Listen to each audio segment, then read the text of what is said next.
Olá, queridos amigos, queridas amigas.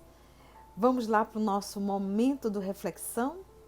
Nós separamos o livro O Céu e o Inferno e o prefácio.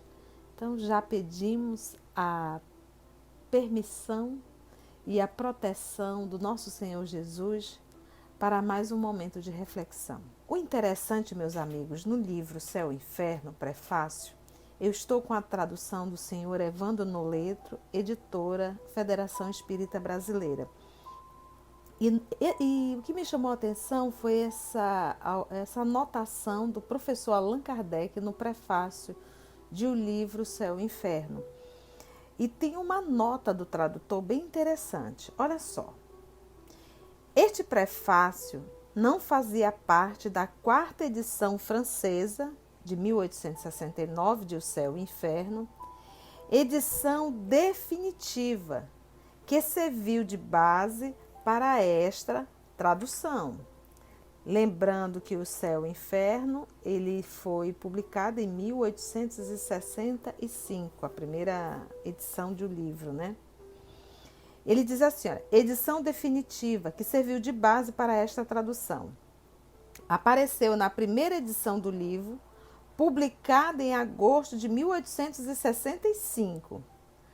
Então, olha só, este prefácio não fazia parte da quarta edição francesa, fez parte da primeira edição, em 1865, em agosto. E diz o nosso Evandro Noletro, ao inseri-lo aqui, tivemos em vista resgatar para as novas gerações estes escritos quase desconhecidos do codificador do Espiritismo e oferecê-los aos estudiosos da doutrina espírita. Eu não vou ter tempo agora de ler todo o prefácio, mas convido a você que está nos ouvindo a ler esse prefácio de O Livro Céu e Inferno.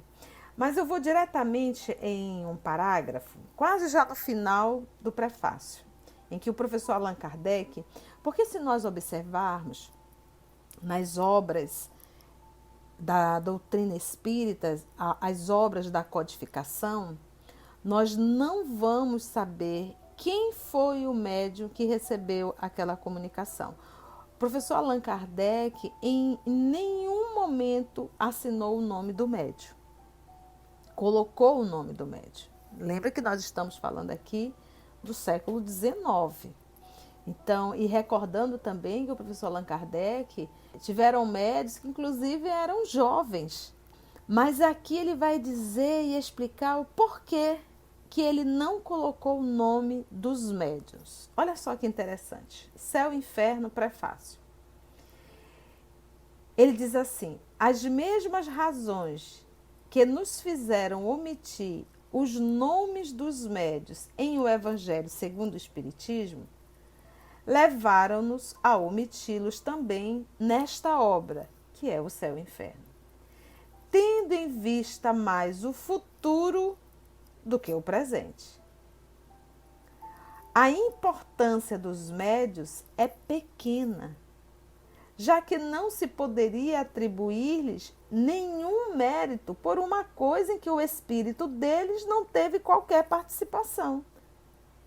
Além disso, a mediunidade não é uma prerrogativa de tal ou qual indivíduo, mas uma faculdade fugaz, subordinada à vontade dos espíritos que querem comunicar-se, que se possui hoje e pode faltar amanhã, e que nunca é aplicável a todos os espíritos indistintamente, não constituindo, por isso mesmo, nenhum mérito pessoal, como seria um talento conquistado pelo trabalho e pelos esforços da inteligência.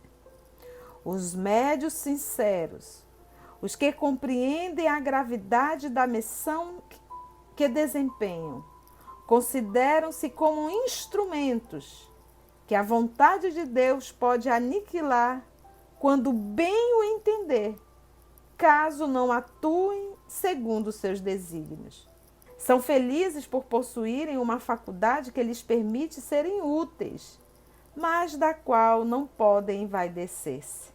Aliás, nós nos conformamos acerca deste ponto aos conselhos dos nossos guias espirituais.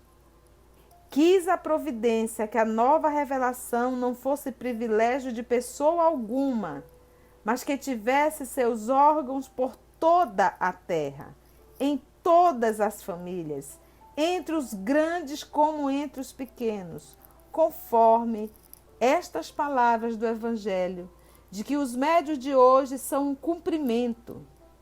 Abre aspas.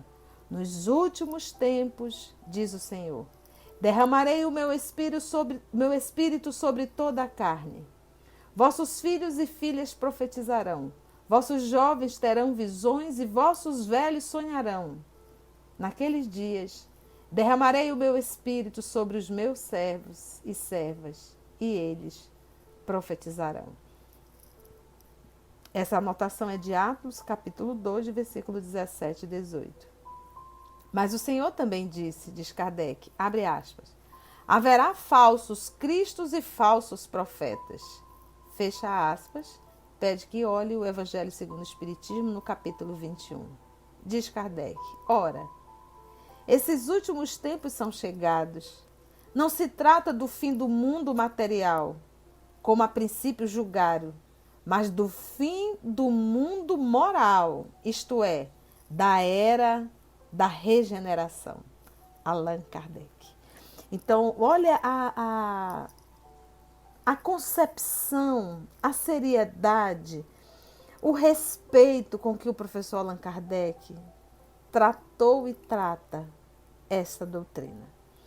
Então, e por isso que ele próprio não usou o nome Denisard, ele usou um pseudônimo, Allan Kardec. Ele não quis projetar o seu nome, porque ele sempre disse que o livro, ele apenas organizou, fez poucos comentários, mas que os livros não lhe pertenciam, e sim aos espíritos. E da mesma forma que ele deixa bem claro, qual o mérito do médium? Não foi da alma do médium que veio as lições, ele apenas foi um instrumento. Então é desnecessário o nome. Que maravilha, gente. Olha que lucidez desse homem. Porque nós sabemos que o maior motivo de queda para um trabalhador cristão,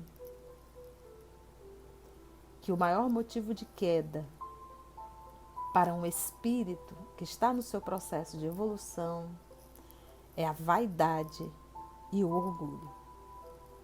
Então, que Jesus nos abençoe, que a gente possa refletir bastante e até o nosso próximo momento de reflexão.